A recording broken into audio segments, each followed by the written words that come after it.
The Diesel Performance Podcast contains explicit language.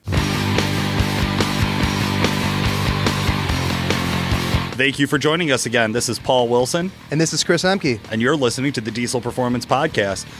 Chris, thank you for joining us today. I really appreciate it. Thanks for inviting me a couple hours ago. It was awesome. Nice surprise. Chris is going to be filling in for us here on the podcast for a while. We're really excited. I thought this was a perfect time to bring you down to help host, Chris, because we have Charlie fucking Keeter, two-time Diesel Power Challenge winner with a 6.0. 6.0 king. Can you believe? How is it even possible? Dude, I know Did nobody else enter the challenge? I know people with 300 horsepower 6-liters that keep popping head gaskets. How the fuck are you doing it with 1,000? Keeps it together and wins it. Whew. Oh, I'm sorry. Hey, Charlie, how you doing today? Boy. So, don't make me laugh. I mean, come on, man. Let's get right into it. How do you keep it together? Yeah, seriously. So first, can you walk us through the build? Let our listeners know, what did you bring to Diesel Power Challenge this year? It was basically basically the same truck as last year. We changed the low pressure turbos out front and a different intake manifold. Other than that, it was basically the same truck. Walk me through the build. What's the turbo setup on it? So 472 in the valley, and then there's two 369Rs. They're actually ball bearing turbos from KC Turbos. You know, it's a triple setup, but it's set up as a compound. The two smaller ones feed the bigger one. Gotcha. Okay. So pretty. I mean, I don't want to say a standard kit, but that's like the big horsepower 6-liter kit, right? Like if you're going to do triples, that's kind of the setup. Yeah, I mean, I've done the triples because of the S300 frame Chargers. You know, they spool pretty quick compared to, say 100 millimeter, one great big turbo. Okay. You get quicker spool up out of your low pressure side by splitting the difference, by splitting the load between two small Chargers as opposed to like an S500 frame that's just going to take forever to get up and get moving. I like that. How does it drive? Yeah. Do you drive this thing on the street? Yeah, you have to drive it all over, Colorado while you're there. Oh, wow. Now, with the truck back home, I mean, do you drive this thing a lot, or is it mainly just stay in the garage? I mean, it stays inside a lot. I can't drive it responsibly. The sticks, some beer, it never ends well, right? No, it's not. It's not, it probably makes 1,200 horsepower. You can't really use that on the street. You know what I mean? I drive it from time to time. I'll go to town or, just play around with it, or go to a little cruise in town that I go to sometimes with it, but it sits most of the time. Okay. Now, you said you changed out that 472. Is that right? What did you have last year as your primary? It was a cast wheel 468 last year, or 467. I call it a 468. Gotcha. Okay. Gotcha. What kind of difference did you see with changing up that turbo? I mean, I don't think it's any noticeable difference. I really, I'm kind of, my injectors are on the small side compared to what's available. I need more fuel, really, if I want to take full advantage of the turbo setup. Okay. It runs super clean, you know what I mean? Now, what size injector is currently in the truck, if you don't mind me asking, and then what would be a potential upgrade? Like, what are you looking at doing, next go-around? I'm not going to put any more fuel to it. I'd rather make, 150 990 or 10-0 passes in the quarter than one or two low 9-second passes and then fly apart. You know what I mean? You know what? You've learned your lesson, though. You've been through the rings a couple times to be smarter about what the end goal is and the money spent. A lot of guys, they don't look at it that way because they haven't been through it firsthand. Yeah. We actually cracked the original block in the truck. I cracked that 30 days before Diesel Power Challenge, testing at the track. Oh, my God. Wow. Yeah, and I was just kind of scrambling. I basically had to buy a new short block. Luckily, my engine builder had one for his truck that was already put together, a short block, and he was fortunate enough to, sell it to me. Wow. Right before. It was a mess. And you were able a month out get it back together. I mean, I would assume. I mean, granted, the truck was already together, prior you tested it, but you brought a truck, got it together, and were able to make it there in time. Yes. Wow. I mean, I went to the track the Friday, 7 days before we were supposed to leave with it. I went to the track and tested a little bit more, got the track time. The track times usually tell me, right, if it's where it needs to be. Right, of course. And we found out I had a fuel pressure issue at the track that night and still went 10-0 at 136 one pass, and then I think it's been in the nines at 138, and then the next pass it went like 10-1 at 130. So fuel pressure was dropping off in high gear. What I am speechless about is if I was talking to a fellow Cummins owner, someone like that, and they were saying they were running 10s, 9s, and a crew cab short bed, whatever, I'd be like, yeah, that's awesome. I am astonished. My jaw has dropped. You're doing it in a 6-liter. Yeah. Yeah, well, not just that, but for a while now. Now, Charlie, you've had this truck for how long? Just about 5 years. And when you first got it, it was pretty much stock, correct? Yeah, it had a small set of injectors in it and a little, small turbo, and it's gotten wildly out of control, honestly. Walk me through the build. What was the process? What'd you do first when you started modifying stuff? Oh, my God. The list goes on and on and on. I tried the VGT thing for a while, and it just slowly evolved into what it is. It took a lot of nitrous and a single turbo and bent a rod, and then, decided to put rods and the cam and all that in it, and it's just been the sky's been the limit from there, really. So, I mean, you literally did it in stages. You pushed the truck until the stock motor let go, then you built the motor and decided to just go to town, see where you end up. Basically, yeah. And I've went to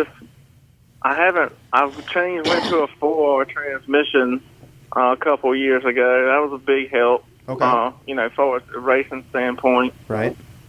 Just less shifts, less time shifting on the track. Why did it help? Yeah, I can't explain about the 5R, but it's got a funky 3 to 5 shifts, and first gear is really short, and with the 4R, it's got a standalone controller, and I can tweak whatever I want with my laptop. Like the truck doesn't, it has its own controller for the transmission, and it's helped out a lot being able to tweak and fine tune, at the track or going down the road, getting into shift like you want. They do some of those conversions too in some of the newer Dodges and things like that. It's a much faster shifting transmission as well compared to the 5R. Yeah. Right. It hits, it hits the gears pretty good. Yep. Yeah, we'll have to check with one of our Ford guys because I know the 4R is that progressive clutch setup. So in other words, it's always applying clutches to add gears. Yep. The 5R, it's clutch on, clutch off. Clutch on, clutch off, I believe. Setup. Yeah. Hey, if I'm wrong, Ford listeners, shoot us an email and let me know. Correct us. Nah, I think you're right there. I like it. Well, if the 6-liter King says it, we must be. Yeah. I mean, hey, you know what? Your truck proves it. I'm not the king by any means. In the 6-liter world, my friend, you humble. are. So humble. 2-time winner, over 1,000 horsepower, breaks a block and flips the truck around to get it back at the challenge in a week. I don't know what else it takes to be the best at that game. No. All right, Charlie, you had a lot of events that you had to compete through. What'd you do good at? What'd you do bad at? We won the fuel economy challenge. Was called a fuel consumption drivability test. I mean, that's kind of self-explanatory there. The dyno, they loaded the truck. I didn't have a hitch on the truck the dyno day because I typically don't run a hitch. You know what I mean? And they got a winch that comes out of the ground or out of the floor there to hook on the back of the truck, to pull it down on the rollers. Yeah. And they had the truck. I didn't go behind and look, obviously, but they had it hooked on one side of the truck, like had one side of the truck loaded a hell of a lot harder than the other. in the first pool I made there, I could feel the truck like it was jumping, and it was doing all kinds of crazy stuff. And I think it made, they use uncorrected numbers there, and it made like 1060, 1060 and 17 or 1600, and that was less than what it made last year. Right. So I got out and, looked at it, and they moved it over, and pulled the center of the truck down, and I used my little 30-minute window to let the truck cool down, because obviously it was heat-soaked after the first pull. And we ended up getting like 1099 and 17 something. Wow. I knew it wasn't going to win the dyno, but it was enough to get fourth place. I was hoping for, a top 5 finish on the dyno, just because I know my truck don't make the power a lot of trucks do, but my power is pretty much usable everywhere if I want it to be, if that makes sense. It does. I mean, I would say being a spectator of the diesel power challenge, the truck plays a big role, but the driver plays the bigger role. It's all about consistency. I mean, you can go there, and I mean, it's been proven year over year.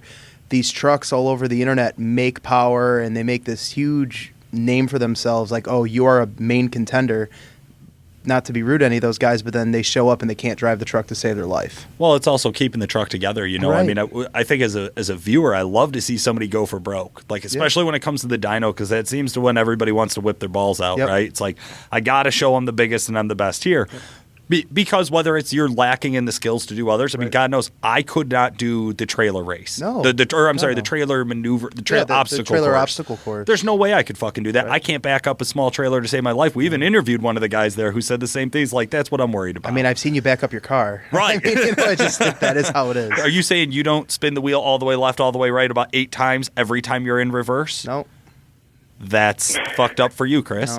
No. So like there's no way I could do that. But when it comes to the dyno, that's where everybody wants to I go agree. for broke. They want that big number. Yep. And that's how many of them do we see that never runs right after the dyno run? No, Even if absolutely. it doesn't let go, you can do some damage and still have the truck together. Yep. So I mean, you successfully made it through the dyno.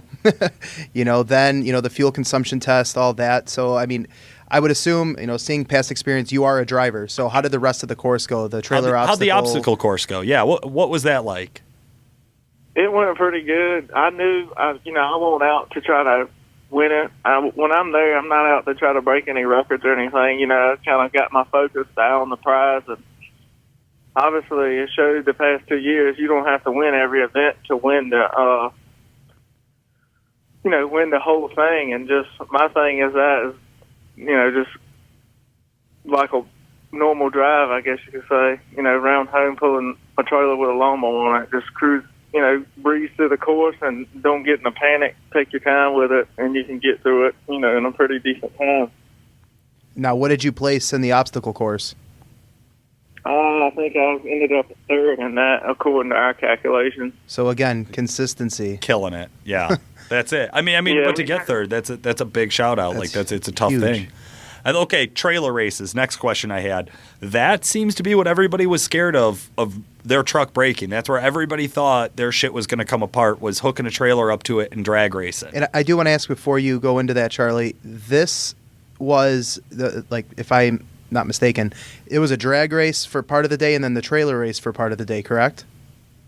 Right. The trailer race was first, and then it was quarter-mile drag race, and then the obstacle course all in the same day. Oh, wow. Ooh. They loaded you up. Got to do Oh, work. yeah. Wow. Got to earn it. Okay, so let's hit the trailer races. So we just did the obstacle course. What were the trailer races like? I knew what I think I went 10-7 at 78 last year. I knew that would be, I could probably do the same thing or a little better this year. There's a dually there, Patrick Whitcomb's dually. And I think he got, they do random draws or whatever. And I think he was first. He may not have been first, whatever. But he went before me. And I watched him, and I was like, man, that thing looked like it 60-footed like it did without a trailer. I was just going to ask, You went down. you said a 10-7, and that's with a trailer. 10-7 in the 8th, right? Oh, in the 8th. Yeah, in the 8th. Okay. Yeah. Even still, that's Even still? incredible all on its Yeah. own. That is Yeah. crazy. Yeah, it's 10,000. I think they said it was 10,700 pound trailer. Oh my God. Yeah, well, the dually went down through there, and he went like 948 at 80 mile an hour. I was like, oh my God, there's no way. You know, I had made up my mind then that I was going to shoot for second place in the trailer. Oh my God.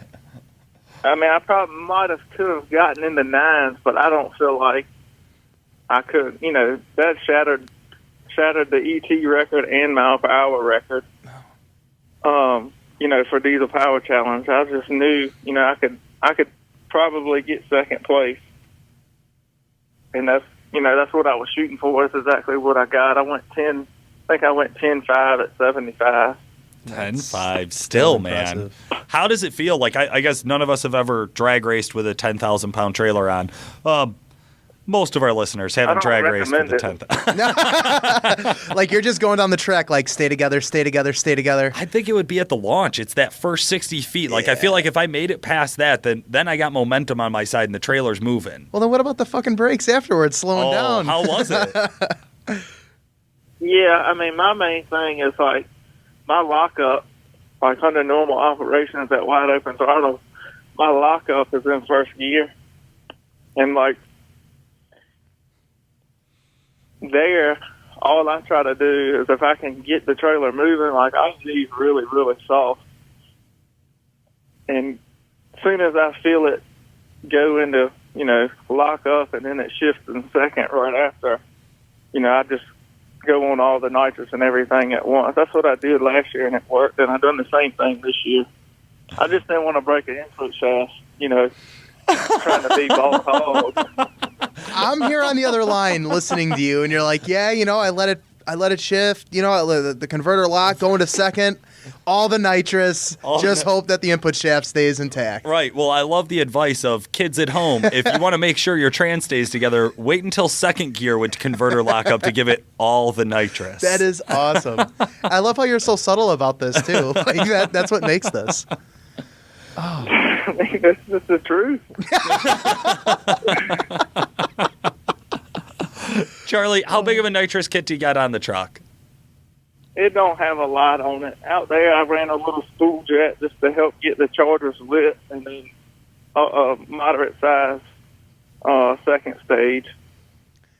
Well, since you are so reserved, Charlie, since you are so reserved, what is a moderate jet? A 78 jet. Okay. You probably if you had enough fuel, you could probably pick up easily 150, 200 horsepower off of it. Right. But as far as nitrous goes, that's not crazy for our listeners, right? Like that is right about middle of the road. Your little jets are much smaller, and then your big jets are pretty much fucking garden hoses. Yeah, your little jets are smaller. And Right. Your big bigger. jets are bigger, Yeah, right? Exactly. Yeah. Thanks for clearing that up for Yeah, me. I mean, I don't have all the fuel available. Like I said, you know, I'm running a kind of a smaller injector. It works. I don't have to spray a whole hell of a lot to clean all the fuel up. Right. You have to spray. I don't even spray it out here where I live, really. Just up there at, 55, 6,000 feet elevation. But you got to do something to kind of aid the lack of good air. Right. Yeah, everybody we've talked to talked about they knew about the elevation, and every year people talk about the elevation in Colorado, and then you get there and it's a sledgehammer. It's not like a little thing you deal with, huh?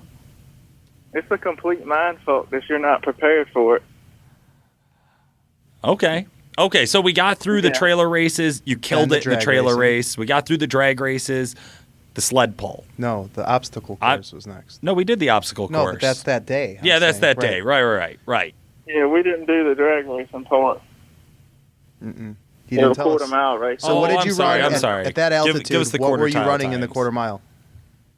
I really didn't run the truck all out, honestly. I mean, I think I qualified with 11.0. Wow. Which was enough for second in qualifying, and then, whoever I lined up against, they run you pretty quick, back to back, basically hot lapping you compared to what we normally do. Usually if you're in an event, you get at least probably an hour or two, hour or so of cool down in between rounds. Right. and you got 15 minutes at the most there. Holy shit. Oh, wow. Yeah, so I just ran the truck hard enough to, get the win. I raced the dually, the Duramax dually the first pass. I don't know, I went like 12.6 or something, and then another truck the next round, I think I went like, 11.8 or something, and then I don't know, I can't remember. I know my last pass, the final round was like a 10.9 at 121. And what did you end up placing?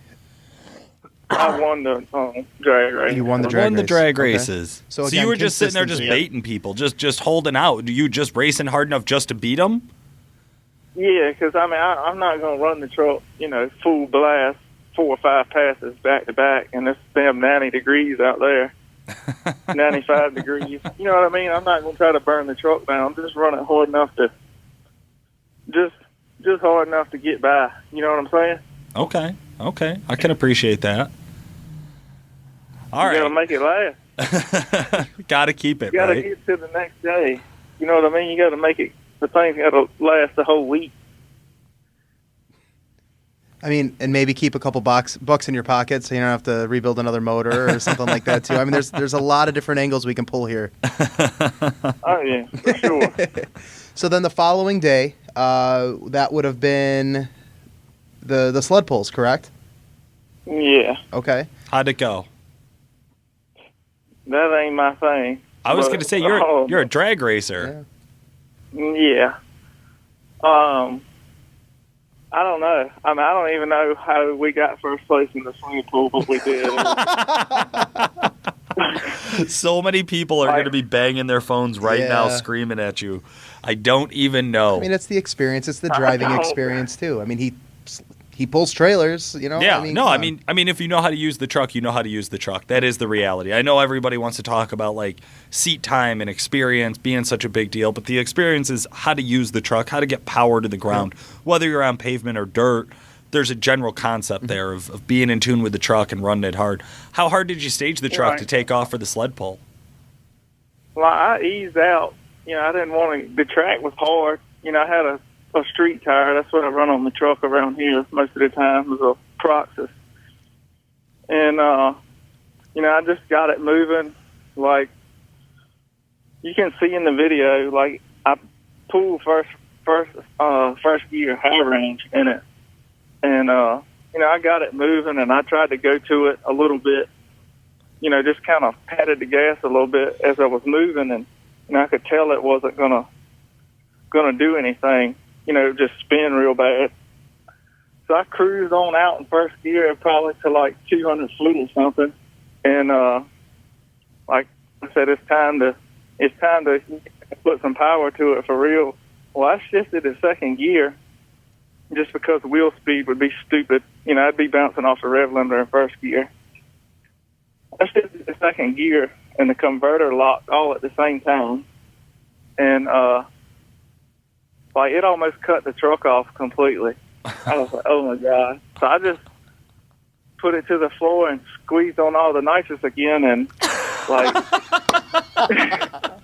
just a moderate it went jet. from like basically an idle to like 4,500 RPM within an instant. Oh A big my nitrous God. backfire, but I mean it pulled through it somehow.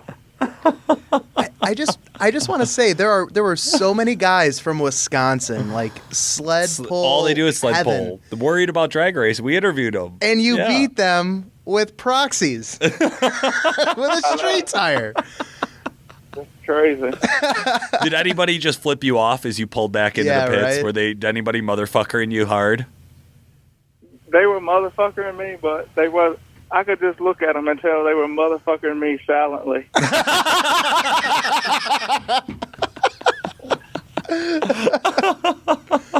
Oh man, I love it. I Yeah. love it. How many feet the did you truck- pull? I think it was 350. Like it got to bouncing so hard. Like after the nitrous brought it back, like it got to bouncing and so hard it bounced my dash. My dash is fallen out 4 at the track from launching it, and like lockup hit so hard it would knock the dash out. Well, it got to bouncing so hard out there it shook the dash out of it again. Oh my God. Oh my God, I love it. I love it. 350 feet, no idea what you're doing. On a rolling 6-liter with street tires, almost killing the truck halfway through the pole. Did I catch that right? You were in 4 high? Yeah. I don't have I think I would have entirely too much wheel speed, and, it makes too much power to pull in low range, I think. And I'm no sled puller. I don't know this shit, but that's You know how many guys are going to go to their local sled pull this weekend or whatever pull there is around here? If they listen to this, they are going to try that. So much shit is breaking this weekend. Oh, yes. Thank you, Charlie. That is awesome. Did you not ask anybody about sled pulling since because we interviewed you after you won last year? If you listeners, if you haven't listened, go back and listen to the first Charlie Keeter episode. Also amazingly hilarious with all sorts of Charlie Keeterisms. But you told us last year you didn't know much about sled pulling, and it was a semi-similar situation to where you were like, yeah, we did really good, but I don't know how. And yeah, we just hooked to it and drove. It was a different sled pull track this year. Last year, the track was super loose, and I think when I shifted to second last year, the tires were spinning enough then that, it didn't matter. Like, this track was hard. I ain't gonna say like asphalt, but it was pretty hard, and like it wasn't spinning the tires much, and it just like snuffed the truck almost completely off when I shifted. Oh my God! And somehow the nitrous pulled back through, and I don't know how it didn't break. Like literally, I felt like my head was touching the ceiling in the truck, and I was just coming, bouncing so hard. I don't know how it didn't break. Oh my God! I mean, I'm thinking the same thing. No. You didn't do any prep for sled pulling at all. You didn't go out and hook to a sled last year after the challenge, or like talk to some guys about like, hey, should I pull in 4 high before you put it in 4 high and pulled? Like you literally just sounds like you just got in the truck and we're like, well, fuck it, it's a truck. Basically, yeah. I got a couple buddies that do, the 6-0 sled puller stuff, and I made a few tweaks on that as far as the hitch compared to last year. Okay. And I don't know if that made a difference or not, but I mean, I used the same identical blocks I had in it, the rear blocks last year. Yeah. And just went out there and winged it, and look how it did what it did. I don't know. How hard is it, listeners? All the bitching and crying you do about how hard sled pulling is, how hard is it? Charlie Keeter just jumps in the truck and says, fuck it, I got this. I feel bad every time a customer's on the phone and they ask me questions about set up their sled pull truck and I say it's trial and error. I don't feel bad for saying that, guys. Yeah. I don't feel bad. Yeah, it's like, sometimes a blind squirrel finds a nut. Yeah, right. That's it, man. That's the truth. Wow. Oh my God, I love it. Charlie, what was your favorite part of the experience of being a 2-time diesel power challenge winner? I mean, coming back as the defending champ, it had to be a little different, but what was your favorite part of all of this? I don't know. Like, as far as the event, that whole sled pull thing was my favorite thing of the week. Just because of, I guess, whatever it did, to win a sled pull with that truck, I mean, it kind of blew my mind. I was hoping for, another top 5 finish in that.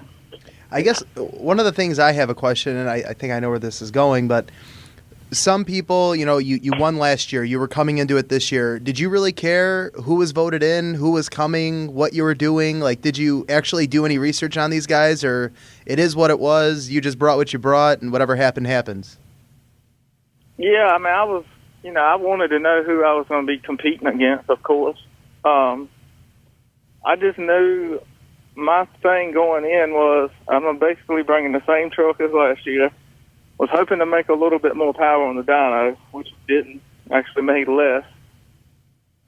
But my plan going in was if I could do the same thing that I done last year and somebody were to beat me, then, they've earned it.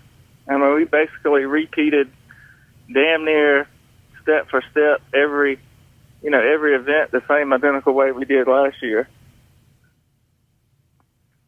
That's it, man. If you're looking for the recipe to success, watch Charlie Keeter's last 2 years of experiences at the Diesel Power Challenge. You can find those videos on trucktrend.com, or, of course, you could not be a cheap ass and go buy a Diesel Power magazine. Yeah. They will have everything featured and all of the information out on this very next episode or issue. And you won me over. I am buying a 6-liter now. Shut the fuck up. I am a believer. You know what? Yes, I am. Yes, I am. Yeah. Watch me, Paul. Oh, I'm actually. I got a 6-liter tow rig. I'm trying to sell that right now. I'm actually thinking about. I'm probably going to go buy a new 6.7 next week. Well, not new, but new to me. 6.7. Hell yeah! Those new 6.7s are nice, man. Ride with style, ride with class. Yeah, we've been fucking around with them over at Calibrated Power, doing some beta testing on some new custom tuning for them. Charlie, I'm pretty sure I saw your Diesel Power Challenge truck for sale for $18,500 on Facebook. No, that's his the one daily you're driver. That's the tow rig. Yeah, tow rig. You just have two identical trucks. Like you have a tow rig, same color cab combo, and then you got the race truck, same cab combo. Am I right? Yeah, the tow rig is burgundy and tan, and the race truck's blue and tan. Okay. Oh, okay. So are we going to see a blue and tan 6.7 or what? What's the plan here? Black, I think. Okay. I'm sorry, you broke up there. One more time. Black, I think. Gotcha. Okay. All right, cool. So not selling the DPC truck. So for all of you who thought that you were going to buy a 1,000 horsepower plus 6-liter on Facebook for $18,500, you are wrong. But there is a tow rig available, and that doesn't mean that you have a tow bed hooked up to it. It just means this is what you pull your trailers with. To be clear for listeners. Yeah, if somebody bought enough money, they could get the blue truck, but it's really not for sale. Package deal. I just want to point out, for anyone that is interested in a 6-liter, this has been driven by Charlie Keeter, so it might actually run better than the rest of the 6-liters out there. That means it is infallible. Yes. Right. Yes. There's no way to break it. Buy his tow truck today. It's been Keeter-proofed. Oh, God. Charlie, you've gone to the challenge twice now. You've won the challenge twice now. You got voted in the first time. You're invited back the second time. No more shots. You're done now, right? Yeah, and I ain't even mad about it, really. Okay. I mean, you can't be. You weren't defeated. Right. Just from what it took, like, actually, like the whole block deal and, a couple other things all happened right there together with the truck. And then going out there, the transmission went out in West Virginia on the tow rig in the mountains. Oh, my God. And I was like 2 seconds from just saying, fuck it, we're going back home. But luckily, we were able to get a transmission, back in the truck. And the other 1,500 miles or whatever it was to get out there, we went out there. And I'm glad I decided to, go through with it. Hell yeah. It's just a lot, man. It's a lot. It's a long trip. And then they got a camera stuck in your face every time you turn around out there, asking you questions. Not so much of a fan of that, huh? Nah, I don't really try not to pay attention to it too much, but I just, I ain't that type of person. I hear you. I just want to do what I do. Leave me alone. So type deal. So now, the dust is settled, DPC's over, you're not going to be doing that anymore. You can't, but the event thing I don't think is really your thing. Is it just you hanging out Virginia Beach area, taking it to the drag strip, running it, and just having fun? What's the next chapter of, what's the next step for you? What are you doing next? Probably just I'm going to chill out for a little while, maybe hit some local and stuff up, but nothing crazy. Okay. People keep asking me about UCC. I'm like, I don't have the budget for a UCC truck, and it's not it's not a UCC caliber truck. It's not even close. You know what I'm saying? Yeah, I think that there's a fine line drawn that the trucks that go to UCC and compete aren't actually daily driven trucks. That's a full blown, purpose built, and it sounds like I know you don't drive this truck a ton on the street, but You're looking for a purpose-built drag truck. Like you want to take this truck, run it, have it be consistent, be reliable.